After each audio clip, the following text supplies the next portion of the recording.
Leah, don't forget to unmute your mic when it's time. Joy, when it says live, we're live on that. Okay, so people can see you in the stage. Thank you, Adam. Thank you for that. Thank you. Hey, Adam, I think we're actually live right now. Now? No, my clock. Oh, yeah, 10:30. Look at that. Hey. Hey. All right. Hello, everybody. Welcome to Wednesday. You made it. You made it to July 8th.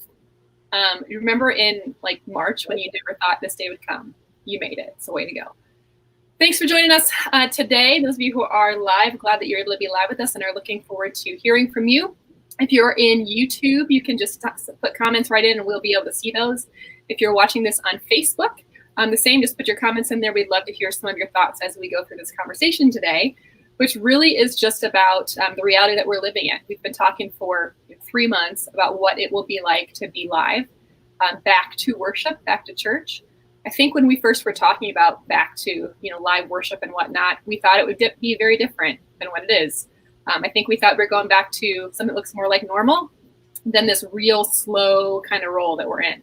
So we're going to talk about some of those realities, some of what we're seeing in streaming for worship and in other pieces, things we're learning about leadership, communication, and what to do as we try to fight what's becoming more and more evident as a real issue for individuals and the church, and that is isolation and polarization. So we're going to talk about those things today and do our best to help you figure out how to serve more effectively in the summer of COVID. I'm not sure that's what I want to title this summer, but it's what I'm going to title it right now. We are joined today, as always, by Phil Grimpo of Inspire Media and Adam Countryman of Countryman Consulting, as well as the lovely Joy Hamann. Joy is the Director of Marketing at Concordia Lutheran Church in Texas. Welcome, Joy. Thank you. Glad to be here. Joy also gets the privilege of working with Adam on a regular basis, so you can send your condolences to her. Stupid. It's a burden, Joy, but somebody has to do it. So we're going to start this morning. Actually, I'm going to pass it over to Adam, and Adam's going to talk a little bit about what he is seeing, hearing from other folks, and from his own experience about back to live worship. Yeah, as we wait for people to kind of log on, and we know everybody's always late, even though now they have literally no reason to ever be late. I'm finding that everyone is still late all the time, to everywhere. And I'm always late everywhere, which I think is just weird because I don't have any good excuses anymore. But I just want to say, I feel like we're all living in Groundhog Day. And I think that it might be one of the best movies ever made, and there are worse movies we could be living. That's all I wanted to say. I think it's important to be grateful, for the little things in life. Yeah, you're all welcome. If you have other movie recommendations, you can put them in the chat, and we'll address those. Have you seen the picture of the DeLorean that's all blown up, and it's like when you put 2020 in the DeLorean for Back to the Future, the whole thing just blows up. That's amazing. Yeah, this year sucks. Okay, so back to worship. So here at Concordia in San Antonio, we went back to live worship 4 weeks ago, I think, maybe something like that. And we did the whole registration thing, and Joy will speak to this a little bit later of how we communicated that and what we were talking about when we did that. But it was right before the time when Texas, and specifically San Antonio and Bexar County, hit a spike. So we had this 1 week where people were, excited. The community was kind of revved up. Then we had this huge spike happen, and people started getting weird again. And so, it's been interesting to see. But one thing that we noticed that on this podcast, or what is this, a webcast? Webinar. What do we call this? It's a webinar. On this video podcast on the computer email machine, we had Max Murphy on a few weeks ago, and he talked about how Cornerstone Church in Indiana went back and how they were seeing very small numbers coming back, even though they had the capacity for more to be socially distanced. They saw lower numbers. And that's actually what we're seeing here in San Antonio as well. We started out with 2 services, a traditional and a blended service with an hour and a half ish in between, so that we could sanitize and do all that.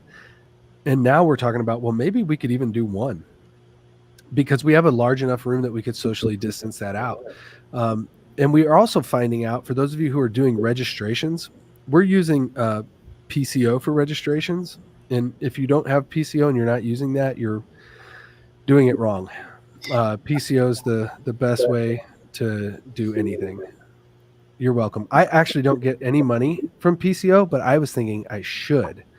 So if anybody knows anybody over there, not the guys who already know me because they don't like me, but any other guys that are willing to give an endorsement plug, I'm down for that. I think there's also a reopen church, which is a service where it shows how many spots are remaining and counts down. I think that's one we've been using. So there are other services, is what you're saying. Well, not the best. PCO. Gotcha. Adam, well, 25 cents. Regardless of what system you're using, I think what you'll see is what we've been seeing is people will sign up during the week, and then it'll come to the weekend and they'll go, I don't know. And I can just watch online. And so we've been seeing lower attendance based on our registration even. So if we had 100 register, we're seeing, 92 show up, a handful of people still wouldn't come. And I think that's normal and typical. I think the real concern is, what does this mean for long-term return to church? Is it going to be all of a sudden, people are back? Talking to some other worship folks around the country, it's a similar kind of thing. It's scaled and percentage wise to your congregation, but we are seeing that. I mean, Phil, you and Leah, I know at your church you guys have gone back. What have you guys seen? Yeah, we saw very similar. We didn't do a survey of the congregation, but a lot of churches did, and everybody was seeing the same thing. 30% yes, we'll come back. 30% we don't know, and 30% no, we won't.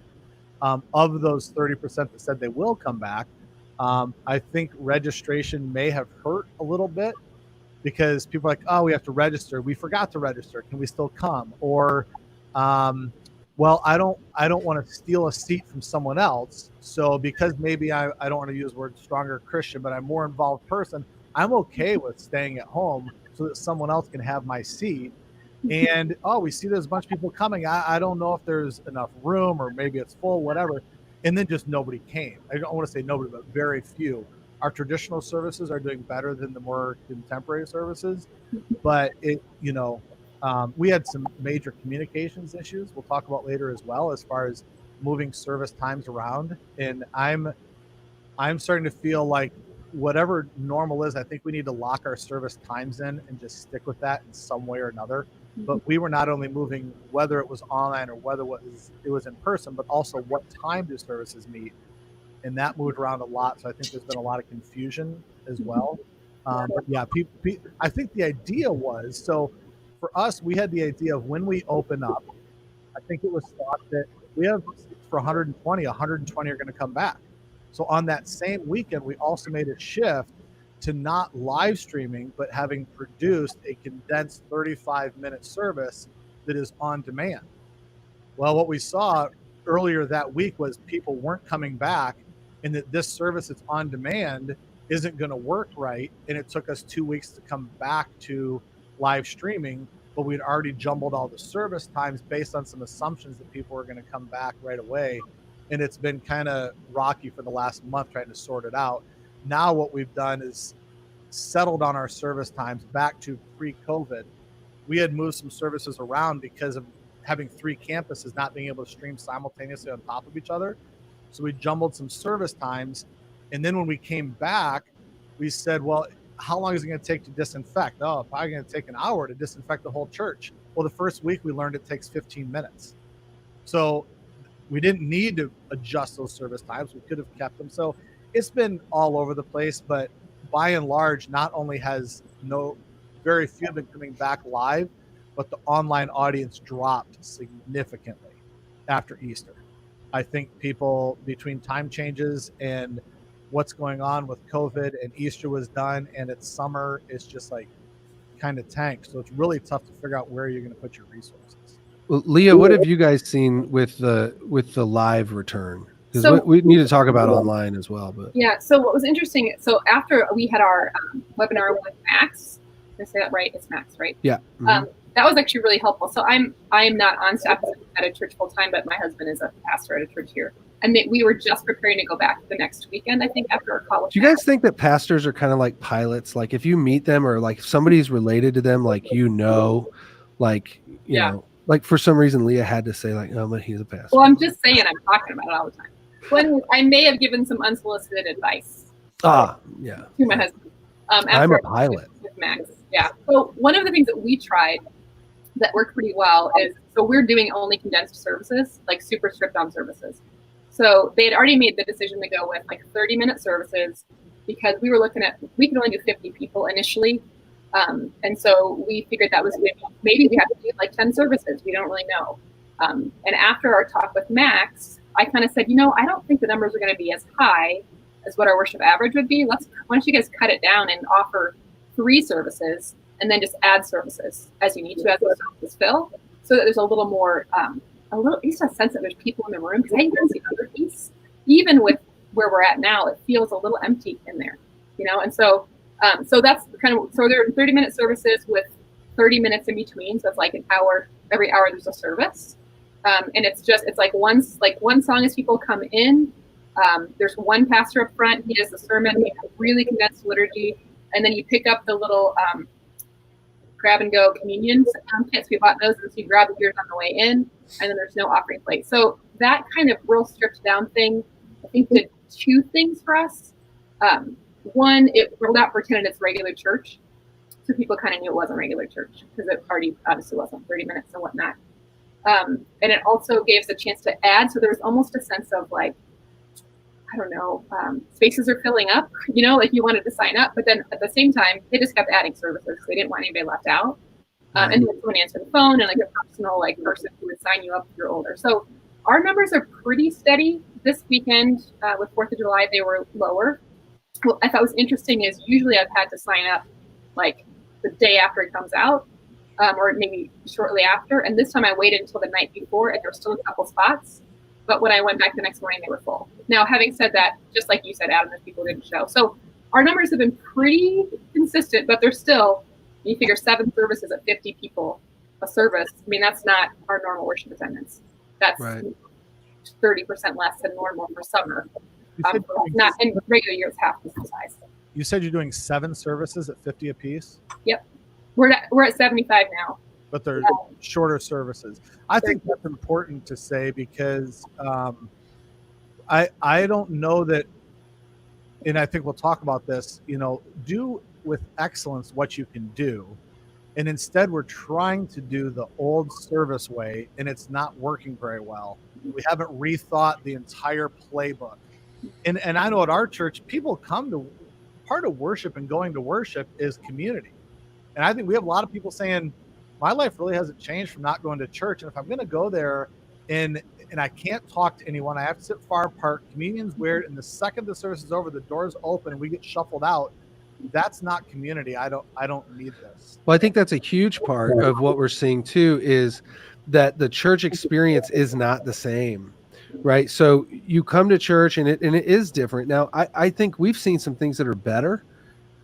And that's weird to say, but like our room is larger. And so we had people going like sitting in the balcony and there was no reason for them to be in the balcony.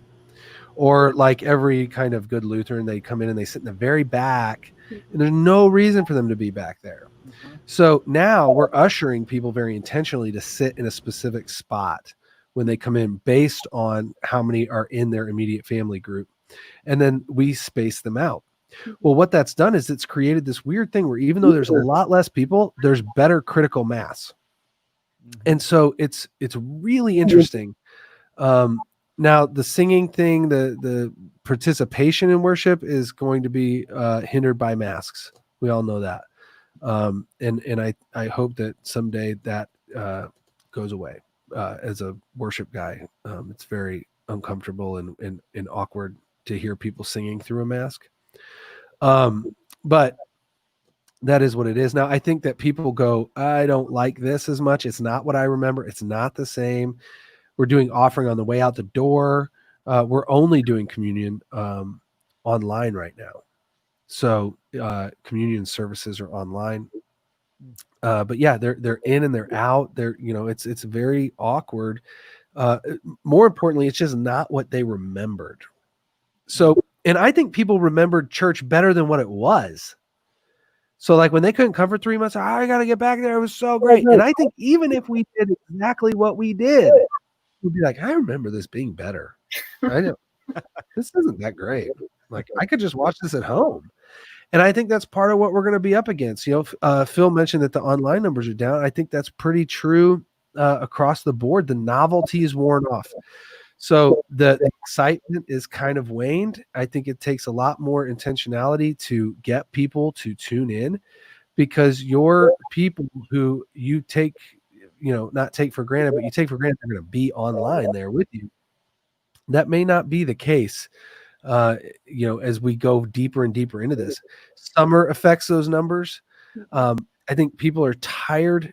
They're tired of being on the computer. I'm tired now, and I'm on the computer and I'm talking on it and I don't like it. The ability to watch it anytime is certainly a factor. So, well, we don't want to go to church this morning. We'll just watch it at home. And then home comes around. You're like, I'm going to sleep in. Well, we can watch it anytime. Well, when you can watch it anytime, you're not going to watch it anytime. And so I think that there's a tendency there that says like, oh, well, we don't need it. We'll watch it next week. Right. Certainly the fear of coming back, I think, plays a big role. And I think we see that even in families. So you might have a member of the family saying, let's get out there and go back to church. Well, if that person's spouse or their kids go, I don't really feel good about this. Well, then all of a sudden it's not worth the risk. And it's not worth the argument. We'll just watch it online. It's fine. Why start a fight? We have better things to fight about. There's nowhere to go eat right now. Okay. So like, you got to figure out like, what restaurant can we go to, or where are we going to order from tonight? Or do we use DoorDash, or do we use, one of these other crappy services where they spit in our food? Nobody knows. Right. So there's lots of other things that you have to figure out. And I also think there's this, there is the political argument and the political divide that is so rampant. But, well, if I have to wear a mask, I'm not going.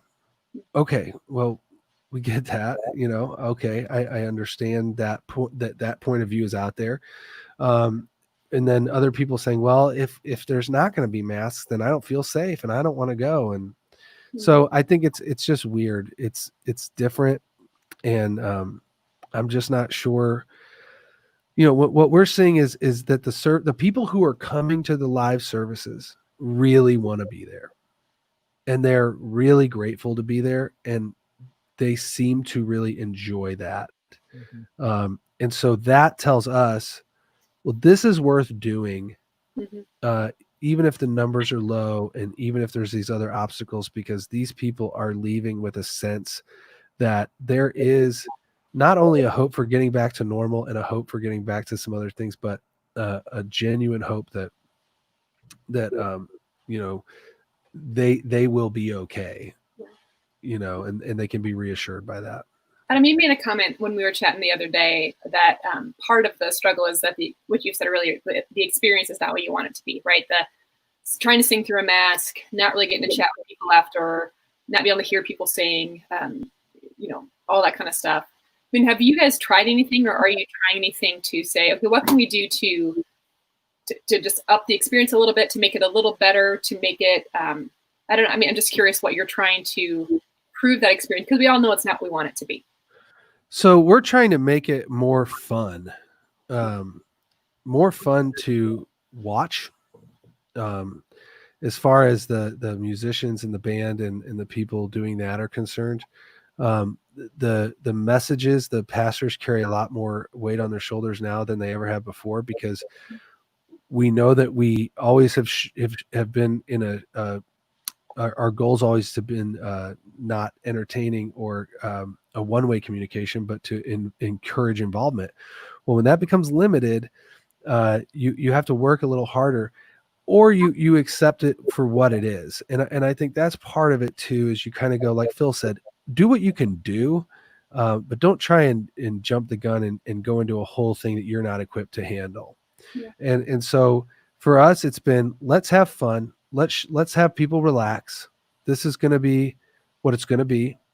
And we know God's going to be here, and this embodiment of the Spirit's going to show up. And we're praying that people leave here with, a new sense of relationship with their God and their Savior. And that's what we really want to put across. So we're trying not to take ourselves too seriously, while at the same time, because everything is so serious right now. So we're trying to have a little more fun. We're doing a few more special songs maybe than we used to do. We're trying some different things of instrumentation, using different instruments and different stuff like that, because the numbers are smaller. So all of a sudden you have this loud rock band pumping through with lights, and it's like, oh my gosh. And there's 50 people in the seats are like, okay. You're not live streaming though. You're still doing a produced service that goes online. Right. And then you're because that's a little bit of a conflict we have, is we are still live streaming. So however we've made adjustments for live, now Right. we went from an audience of one being the cameras to our audience as people in the room, and the online audience is now the fly on the wall, not our intentional audience anymore.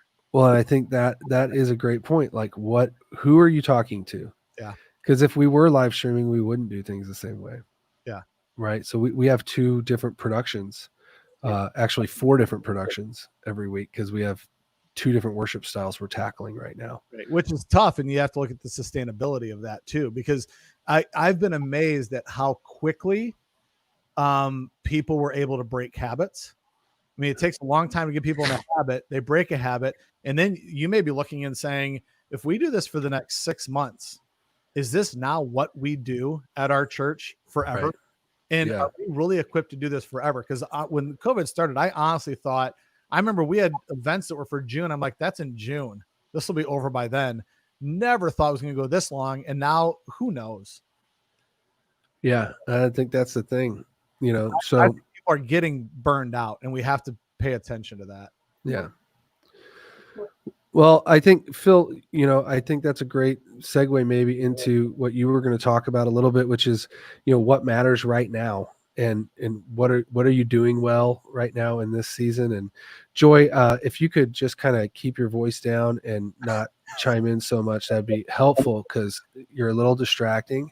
So it'd be great if you could just cool it, okay, until we get Joy to has Will do.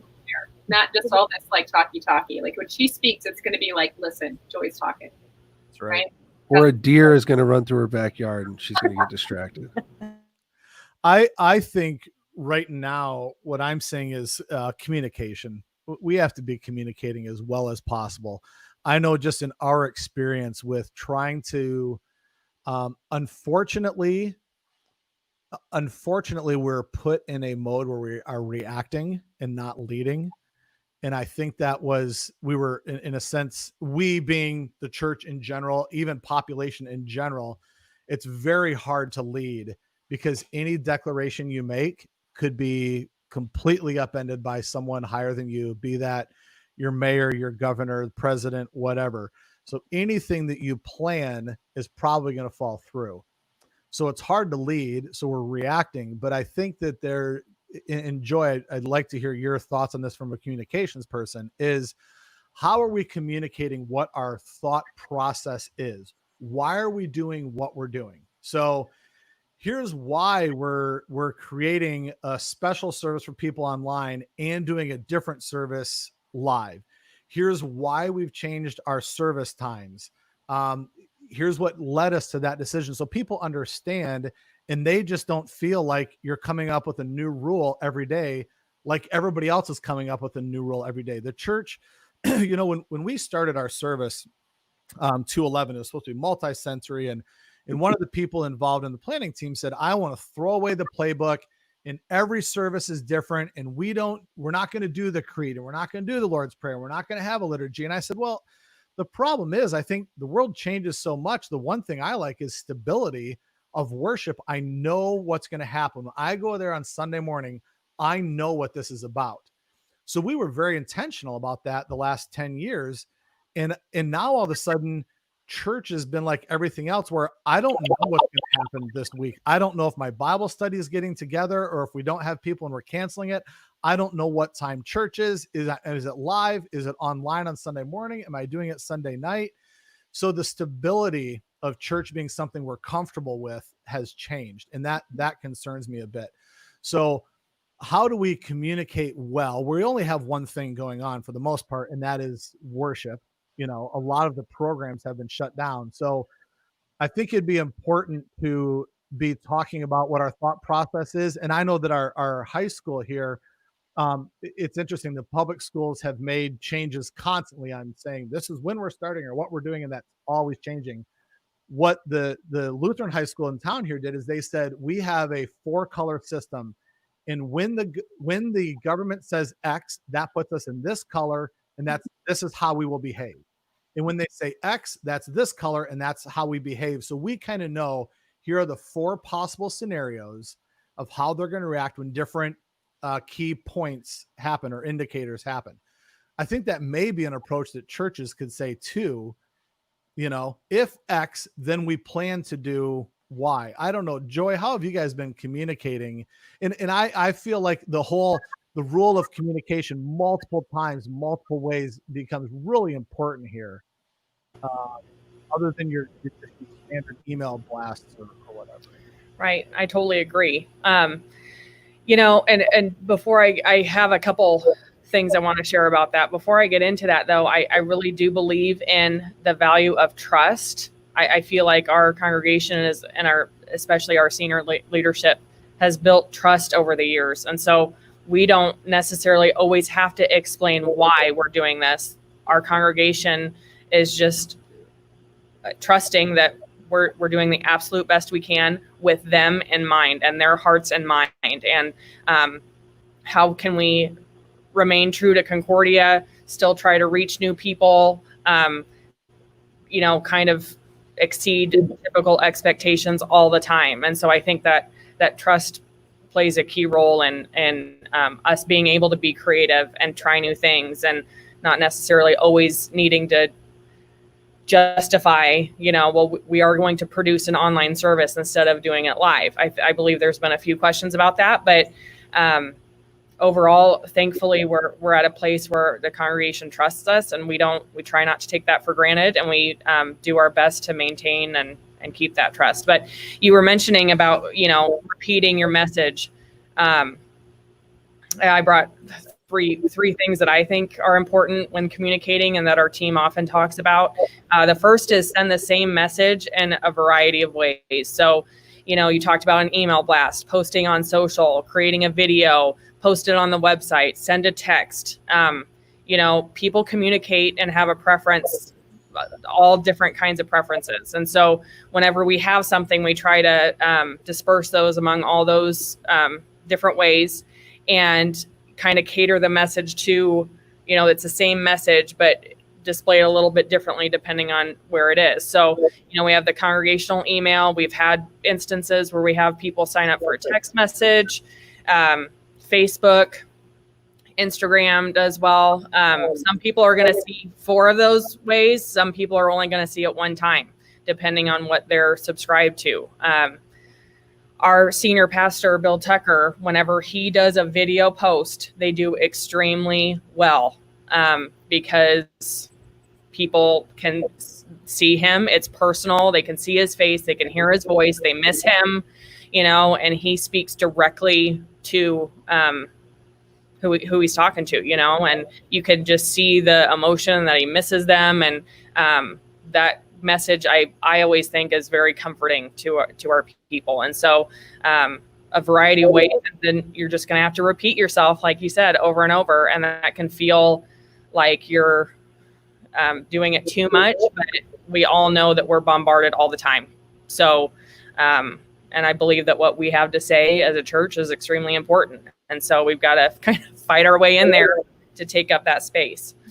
Joy, can I ask you a question? Sure. When your senior does those messages, do you do it on your church page? Do you do it on his personal page? Like, how do you manage that? Like, what seems to work best? We have found that if he posts it to his personal Facebook page and then the Concordia page shares it, that it has been the most effective.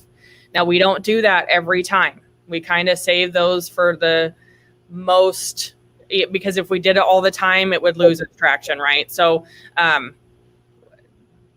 we save it kind of for some of the more important messages or changes that we need to communicate. Just the other night, we were talking about what we should do and how we should post it. And I said, let's do this one on your personal page, and we'll hop on right after and share it. And again, it did very well.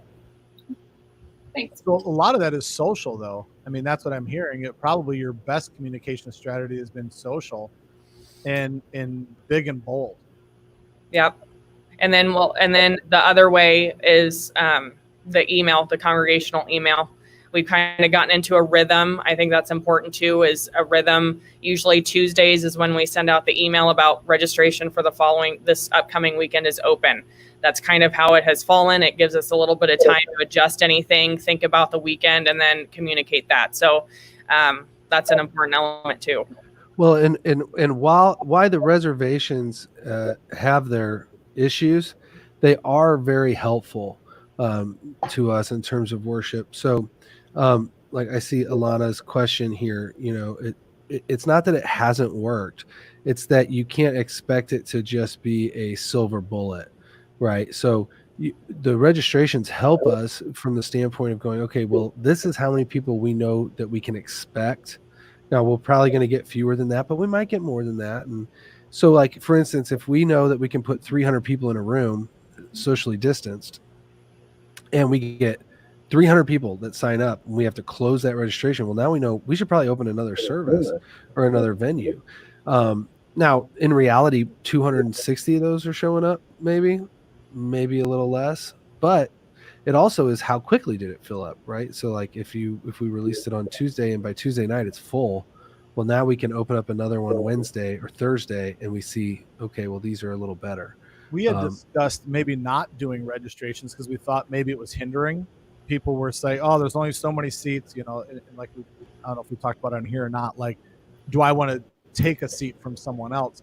Yeah. But I know that the other is a kind of a legal issue of knowing who was in the service. So if someone has COVID, you have to have a paper trail. So we've talked about maybe the registration isn't a pre-registration, but when you get there, there's a way to sign in so we know that you were here. Well, and the registration may only be as good as your ability to check people in when they get there, right? Because that's how you provide the paper trail. Just because my name's on the registration doesn't mean I showed up at church. So you register and check them in when they get there?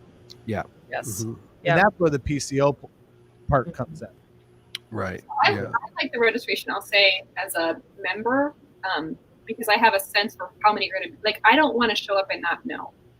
So if I'm nervous about too many people being in a space and I want to know, like, I'm willing to go if I know that we can socially distance and all that. And then all of a sudden there's 150 people show up. I don't want to feel like, well, I thought I could go to that service and then I got there and it was full.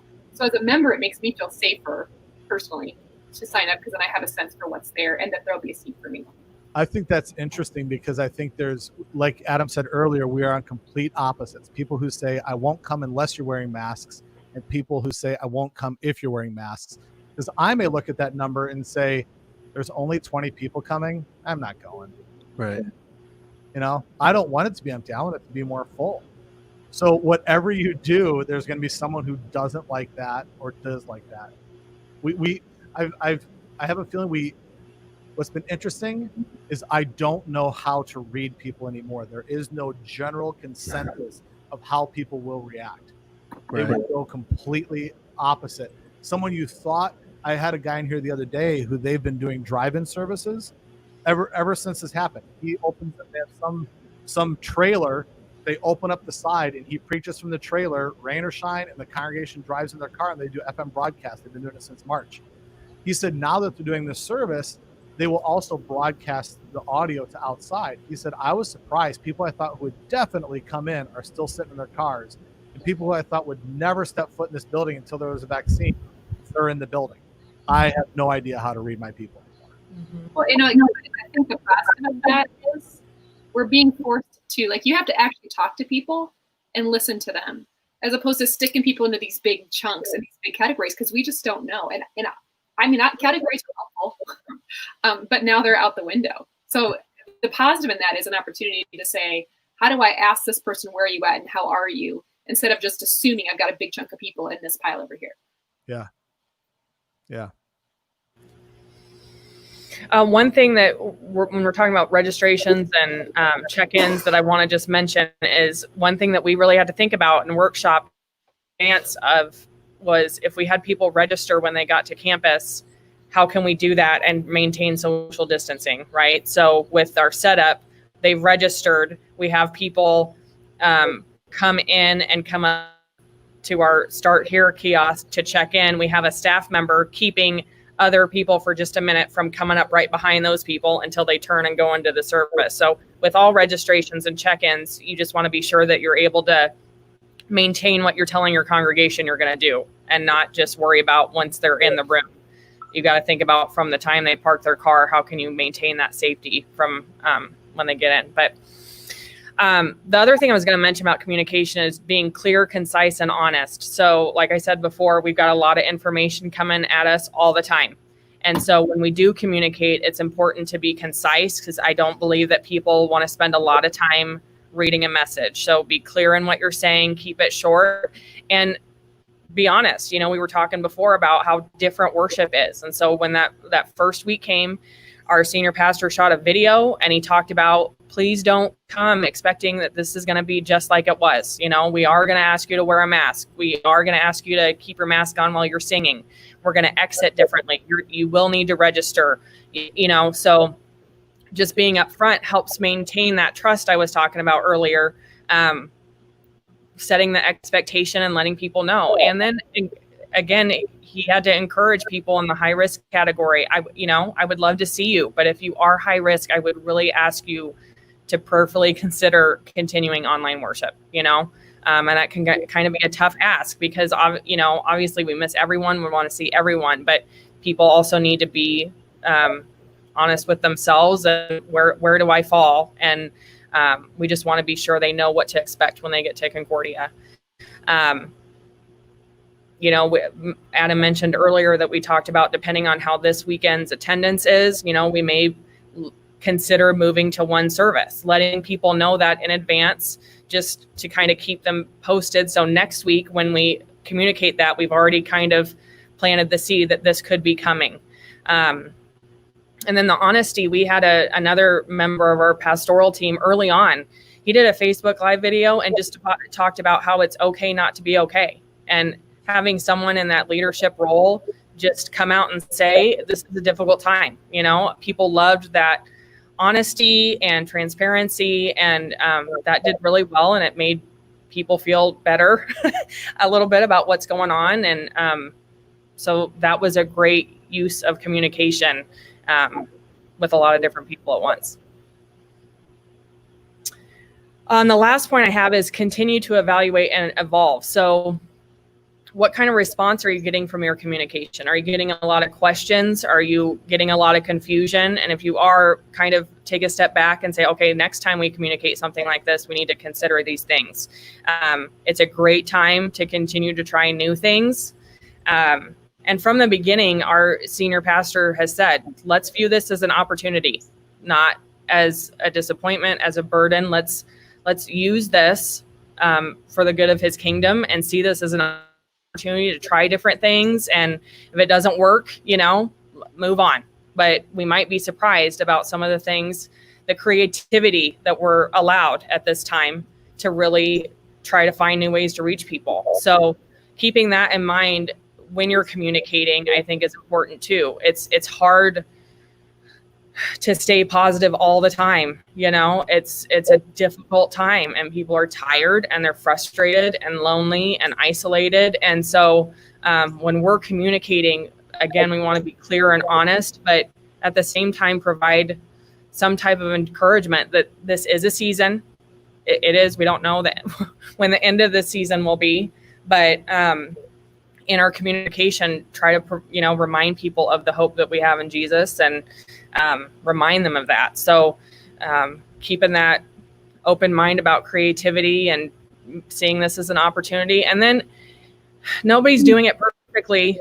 We're all trying to stumble through this, right? And so, you know, there are times we need to ask for grace and we need to ask for flexibility. Things change, and so then we have to change. And for the most part, people have been really great about that. And I know I keep bringing it up, but just taking it back to that trust, just the trust in our leadership and our staff, and that we are trying to do the best we can. And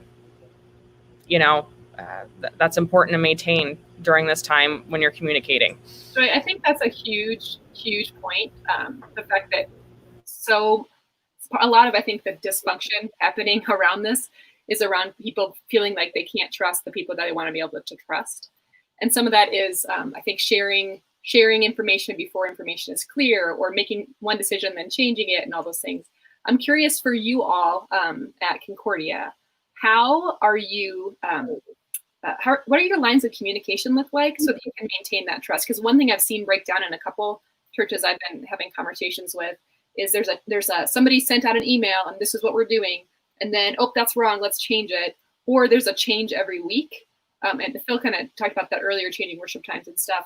How do you maintain that trust from the aspect of how do you make sure that your line of communication or your gatekeeper or whatever that is, how are you guys managing that to make sure your content and your information is good and correct? Well, our communications team kind of drafts up some things, but it does go through senior leadership, most of it, especially any direct conversation about worship or how we're handling the situation on campus or anything major does come from senior leadership.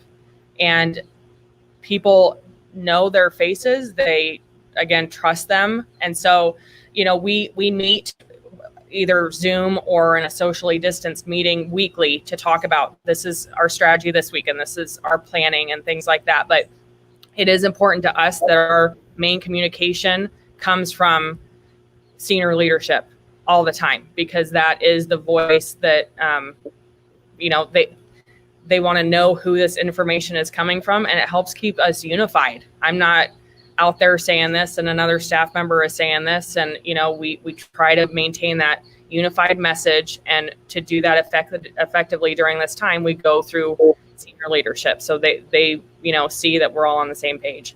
So do you have a system wherein you make sure staff is aware of things before it goes out? I was with a staff not too long ago, and one of their challenges was there were staff people that didn't know about things until they got the congregational email, and that seemed to really be an issue because people were sharing false information around. So do you have a process where it goes to staff first and then out, or how does that? Yeah, any major changes or things that we're planning on are discussed in that Tuesday staff meeting, so the staff does know. Is it perfect 100% of the time? No. I mean, and that's where it goes back to this flexibility, and we're trying to figure it out. And again, things change. So they might have read the first email and then missed the second, but we really do try. We try to communicate that with our staff via this special distribution list we have. That provides a good chance for any questions that our own staff may have. Then we can say, oh, we need to address that when we send it to the masses, and we just kind of go from there. So we do attempt to communicate within the staff first, and then when the messaging goes out, it's through that one approval process. The staff currently too, I think in any church environment, in a time like this, they have to figure out that they're not everybody's going to be around that table all the time. And so we have a tendency, especially in creative departments, to think that we have to know everything that's going on. And the reality is that in a time like this, when you're dealing with something that information has to get out at a certain time and in a certain way from a trusted voice kind of person, yeah, there's mistakes that are made and there's things that are left out, and that's not intentional. So, we can't get overly personal about that. Now, part of that comes into, we all want to feel connected right now because we all feel isolated. So we feel like, well, if we're being left out, like, are we going to get laid off, or did we not need to know that? Or maybe I'm not important enough to do this, blah, blah, blah. And honestly, it's okay to just sometimes a mistake's made. And sometimes that's all it was. I'm a huge conspiracy theorist, but sometimes there's not a conspiracy theory. Sometimes it's just is what it is. That's all I'm saying. I just think sometimes we as church workers, we get a little sensitive and we get a little uppity about stuff like that. And having somebody communicate directly. It's kind of like if your church is going through a situation where the media is involved. The media will grab anybody they can who can give them anything to say something about that particular thing that's happening. If you can appoint somebody to be the spokesperson, a PR person, or somebody like in the corporate world, they always have somebody who's the face of that. That's similar to this, right? Like we're dealing with this. We need a consistent message and a consistent voice. So, but yeah, I just want to put it up. What an opportunity! What an opportunity right now to be seen as a dependable voice and a trusted voice in a world where, I basically trust no news sources at this point because they're changing their mind or they're spinning stuff. And if we can, as the church, be seen as a clear message, honest, admit when we're wrong, do our best not to communicate false information, back to Joy's point, we can gain trust and become seen as dependable in the midst of a super. And it's okay to say, we don't know what's going on. Like our senior pastor said on a number of occasions, like, we just don't know. Even now, months into this thing, we don't know. Masks are good. Masks are bad. Numbers are up. Testing's up. This is bad. This is good. Like, it's flipped and flopped so many times. We just don't know. And the reality is just that there is no truth to this at the moment. So I think that's the hard thing in you leading from a place of being vulnerable enough to say, we don't have all the answers, but we're going to be faithful and do what we think is best and prayerfully consider what we're going to do is the only approach we can take. And I think, Joy's department and anybody who's trying to communicate, that is a really tough job because you do open yourself up to getting the other side of the story thrown back at you. Right. I think I saw something, I don't remember which Facebook group it was on, but they were talking about what they should put on their sign out front. And it was a bunch of things about social distance and whether or not they should put on their sign out front of the church to wear a mask, like just as a general announcement. And it got pretty polarized. And someone said, do you think people aren't knowing that they should wear a mask? Will they read the church sign and say, oh, wear a mask? I'd never heard that before. And is that it's become a political statement? So is that really what you want to do? And can't you just preach Jesus? There is one truth that we know, and that's Jesus. Why are we trying to enter ourselves into a realm of the unknowns? Let the political policymakers deal with that. And let's just do what we do best, which is preach Christ crucified and the gospel, and just stick to that stuff and not even have a commentary on these other things. Yeah. The great Kurt Bickle, one of my favorite people, said to me, it's probably like 2 years ago, and I still think about it a lot. He said, it seems like a lot of people are very certain about a lot of things, and I'm only certain about a very few things. And I have thought about that statement so many times when I'm tempted to speak with certainty about something that I don't, maybe it's even probable. Maybe I'm even pretty convinced, but am I certain? Like, what we're certain about is Jesus. We're not certain about is pretty much anything connected to COVID. There's some wisdom in that, for sure. Well, one more piece that we wanted to talk about just briefly before we wrap up is, and we kind of alluded to it in a little bit here, but this idea of isolation that we're facing a little bit. Adam and Phil and I were speaking, I guess it was last week, and Adam actually made the statement, Satan works best in isolation. We really are, we're seeing a lot of relationships kind of fall apart and struggle. I think there's a lot to that. I think one piece of it has to do with, there's those people in your life that maybe you don't always see things the same way, but when you're together, you get to be together, you get to talk it out, you remember that you still like them, even though that you disagree with them. But right now, in a lot of ways, we don't really have that opportunity. And so we're seeing like this polarization, like more and more. And not only that, but I'm becoming increasingly concerned about just the way that Satan is attacking people as we are being pulled off in isolation. And that comment of Adam's has just stuck with me these last few days of, how is Satan working on me? How is he working on others?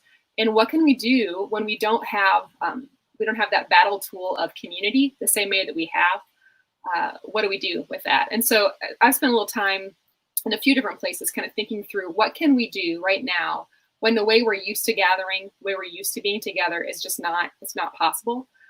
Or if we try to gather in ways that some of us feel comfortable, it leaves other people feeling even more isolated because maybe they are immune compromised, or maybe they just have a level of fear that doesn't let them leave their house or whatever it is.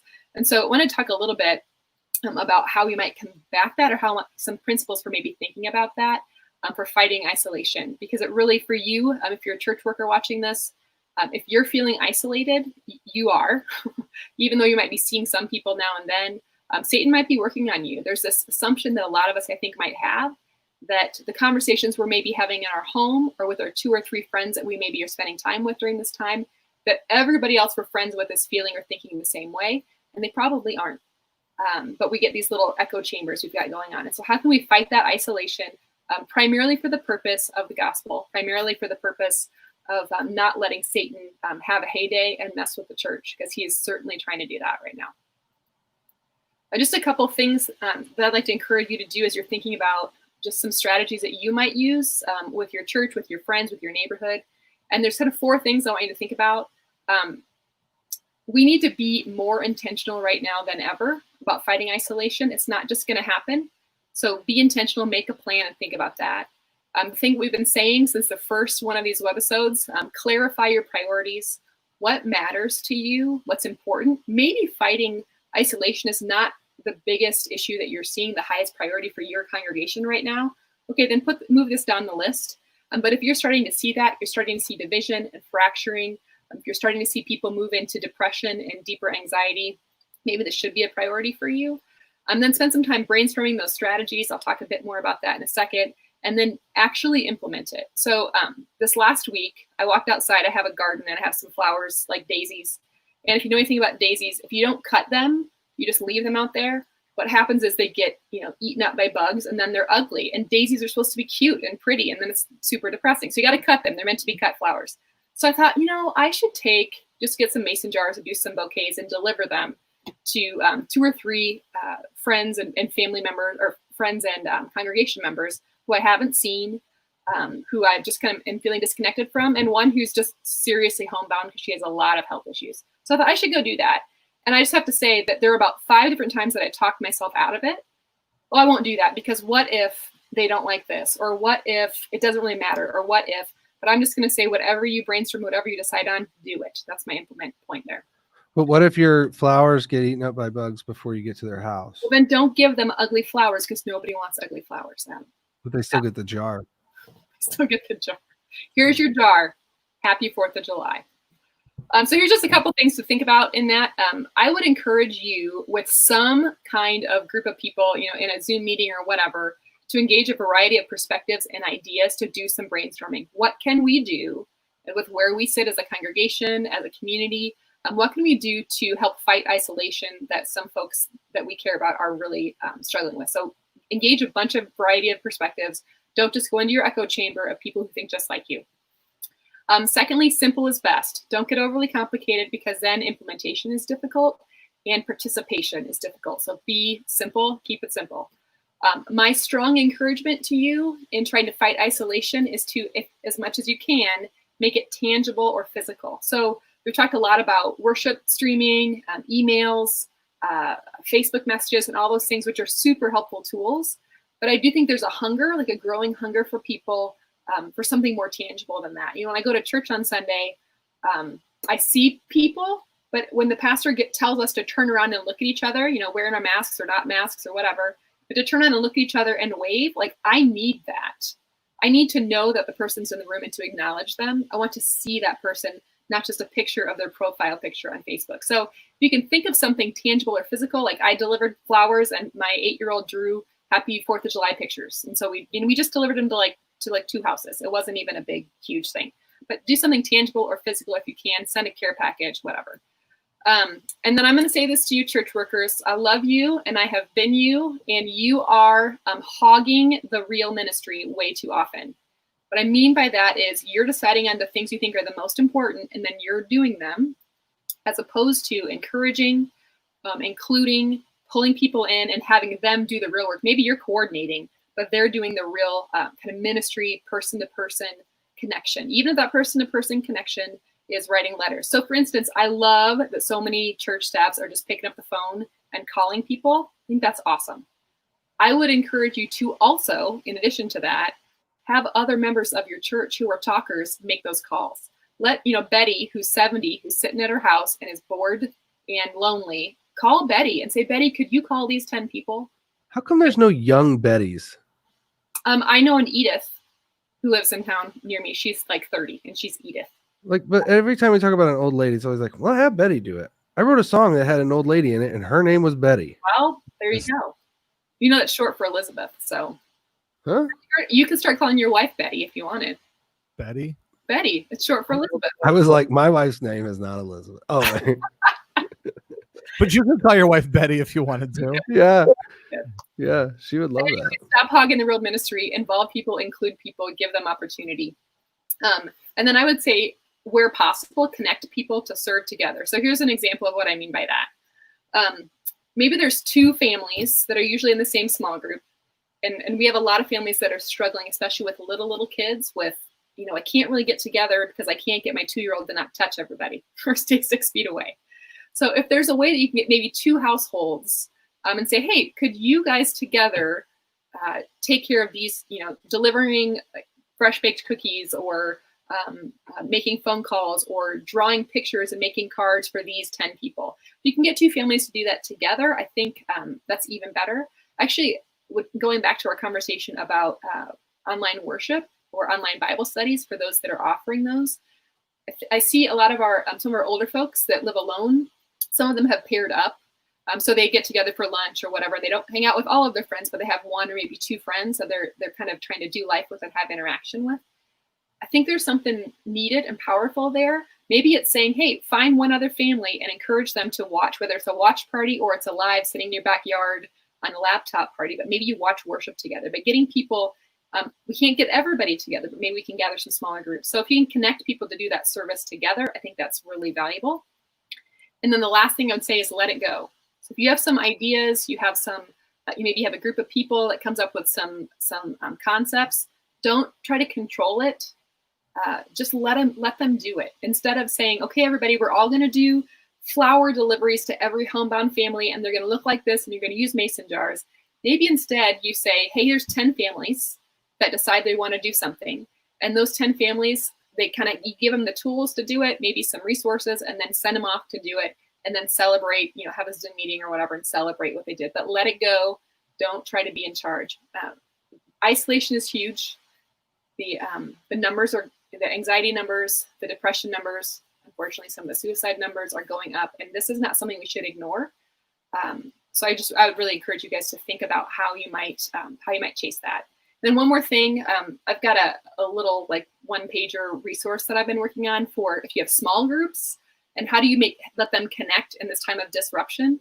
So we have a group that meets in our house, well, used to pre-COVID, and we would meet every other week, do a meal together and share, pray and do Bible study. But we haven't been able to do that. We've done Zoom for a while. Everybody's kind of over that. And so have spent a lot of time thinking about how could we connect, even though we have folks with little kids. We've got people that have real medical concerns that really are not ready to be together. So I spent some time trying to develop what are some options for how you can connect folks in this time. So you'll be able to find them in one of those 2 places in the next day, by the end of the day, probably. I don't have it up yet, but I will. So just some thoughts on that for you all. Adam and Phil and Joy, anything that you guys have seen as far as maybe the impact of isolation going on, or maybe ways that people are successfully fighting that? Joy? Gosh, I don't know if I have any, one thing that we're doing is we're writing letters to people. As far as my family, I have a list of things my kids are supposed to do every day before they do screen time. And I'm like, you don't know the impact of a simple letter to somebody, a card, and it won't take, as long as mama gets some stamps ready. I mean, it's an easy thing, but gosh, when's the last time you've got something and you're like, wow, people took just a little bit of time to think about me and check in on me. So, I totally agree with your point of keeping it simple. It doesn't have to be extravagant. It goes back to it's the whole thought that counts, just something to let somebody know that they're not forgotten, they're being thought of. We're doing the calls there's some people that I chat with that, there's one in particular that we've become pretty close through these conversations and probably continue afterwards. Some people maybe don't love the calls as much, but everyone appreciates being checked on. That's for sure. And so that's another simple way. I think just anything you can do to let people know you care. Yeah. Yeah. I don't know. I've been able to come to work every day and see the same people I work with. So it hasn't been as bad. I think the toughest piece is, like you said, Lee, is you get these echo chambers and people aren't able to have a diversity of thought and some real conversations lately, which has been, I don't think overall is going to have a really good, a good turnout. And when we do get back together, there's some of, well, I've seen what you've been posting on Facebook, and I don't know that we really agree anymore. I've had a lot of just relationships on Facebook where I'm like, man, I really thought that we were kind of on the same page. We haven't talked it out because we can't talk it out. I never see this person. I just see whatever they post on social media, which could be an echo of whatever, like you said, echo chamber they're in. So that's going to be difficult, I think. And I feel like, right now, the other difficulty we have is our pastor's on sabbatical during this. So when he comes back, it's like there's going to be a lot of cleanup and healing that needs to be done. He's on self-isolation. Self-isolation, yeah. Self-choice isolation. Bill says, send birthday cards to the kids in the church or the VBS list. I think it's just a great idea all the time. But certainly now in this time too, I know my kids love getting letters from their Sunday school teachers and teachers from their school and stuff. Yeah, we are going to need to go back into isolation because we are out of time. But yeah, Leah, you want to wrap us up here? Or? Yeah, just thanks. Thanks for spending time with us, guys. Hang in there, and don't let yourself get sucked into being a certain voice about uncertain things. Keep focused on what matters the most, and let's see what Jesus is going to do through this. Take care. Joy, we stay on, okay? So don't hang up. We stay on to talk about everybody else.